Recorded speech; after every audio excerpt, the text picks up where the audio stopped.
राम राम जी, नमस्कार दोस्तों। आज का अपना टॉपिक है पादप हार्मोन। और पादप हार्मोन के बारे में मैं एक पहले वीडियो अपलोड कर चुका हूं, जिसके अंदर अपने पादप वृद्धि हार्मोन और पादप वृद्धि अवरोधक हार्मोन और ऑक्सिन के बारे में डिटेल से बात की थी, तो वो भी वीडियो देखना नहीं भूलें।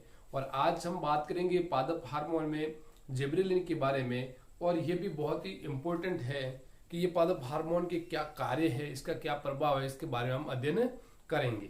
तो जिब्रेलिन जो पादप हार्मोन है, ये पादप हार्मोन वृद्धि हार्मोन के रूप में भी जाना जाता है। और इनके अनेक प्रकार के जिब्रेलिन है, उनमें से GA3 जो जिब्रेलिन का है, GA3 सबसे पहले खोजा गया और सामान्य रूप से सभी पादपों में पाया जाने वाला जिब्रेलिन है वो GA3। ये कभी पूछा भी जाता है कि सबसे पहले खोजा जाने वाला जिब्रेलिन हार्मोन तो कौन सा है, GA3। और सामान्य रूप में सभी पादपों में पाया जाने वाला भी GA3 जिब्रेलिन हार्मोन है। अब ये रासायनिक दृष्टि से सभी जिब्रेलिन टर्पिन्स होते हैं, ये भी ध्यान रखना है। रासायनिक दृष्टि से जो जिब्रेलिन है वो कैसे है, टर्पिन्स है, ये भी आपको ध्यान रखना है।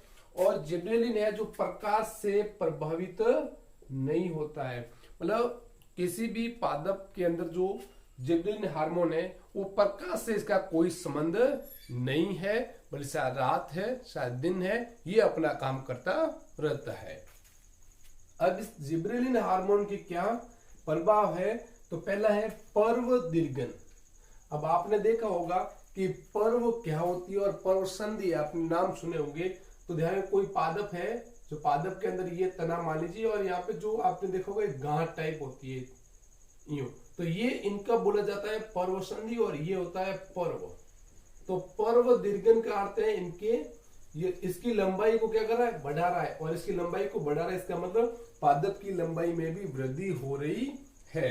तो इसका मतलब ये क्या कर रहा है, पर्व दीर्घन द्वारा पौधे की लंबाई में वृद्धि, इसका मतलब ये भी वृद्धि हार्मोन भी हो गया। चलो अगला इसका प्रभाव है बीजांकुरण।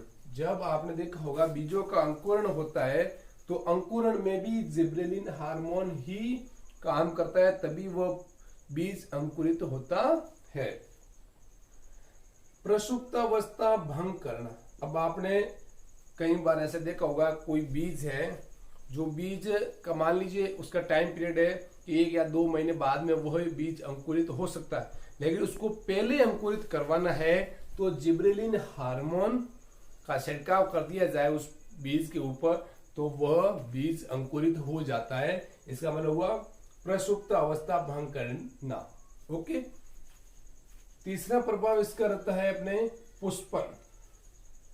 अब आपने देखा होगा कई ऐसे पौधे भी है जिसके अंदर शीत ऋतु या ग्रीष्म ऋतु के निकल जाने के बाद ही पुष्पन होता है। तो जिब्रेलिन हार्मोन का छिड़काव कर दिया जाए तो ये जिब्रेलिन प्रेरक शीत उपचार का काम करता है। जब कोई ऐसे पादप होते हैं जिनको पुष्पन के लिए शीत ऋतु बहुत जरूरी है, तो ग्रीष्मकालीन के अंदर ही उनके ऊपर जिब्रेलिन का छिड़काव कर दिया जाए तो वो प्रेरक शीत उपचार के रूप में ये काम करेगा और उस पादप में क्या हो जाएगा, पुष्पन आ जाएंगे। तो जिब्रेलिन हार्मोन का कार्य ये भी है। तो ध्यान पूछे प्रेरक शीत उपचार में कौन सा हार्मोन प्रयोग में लिया जाता है, तो जिब्रेलिन भी लिया जाता है। फिर अनिषेक फलन। इसका अर्थ हुआ कि जब अंडाशय को निषेचित किए बिना ही वह फल में परिवर्तित हो जाता है, उसे अनिषेक फलन कहा जाता है। और अनिषेक फलन होता है वह जो फल होगा उस फल के अंदर क्या नहीं होंगे, बीज नहीं होंगे, फल होगा वो फल बीज रहित होगा। ऑक्सिन के अंदर भी ऐसा कैसे आपने पढ़ा था, लेकिन ये ऑक्सिन की तुलना में बेहतर है कौन, जिब्रेलिन हार्मोन। तो आपने देखा कि जिब्रेलिन हार्मोन के इतना ही कार्य है। और ये जिब्रेलिन हार्मोन से प्रश्न कहां से बन सकता है, एक तो ये रासायनिक दृष्टि से टर्पिन से, एक आपको ध्यान रखना है प्रसुप्त अवस्था भंग करने वाला, एक है प्रेरक शीत उपचार के रूप में काम आने वाला, और एक प्रकाश से प्रभावित नहीं होता है। और सबसे पहले खोजा गया और सामान्य रूप से सभी पौधों में पाया जाने वाला जिब्रेलिन कौन सा है? GA3। तो आज का अपना टॉपिक यहीं खत्म करते हैं और अगला पढ़ेंगे साइटोकाइनिन हार्मोन। तो उसके लिए भी तैयार रहिए और मैं भी तैयार हूं। फिर मिलते हैं नई वीडियो के साथ, तब तक मेरे साथ बने रहिए। धन्यवाद।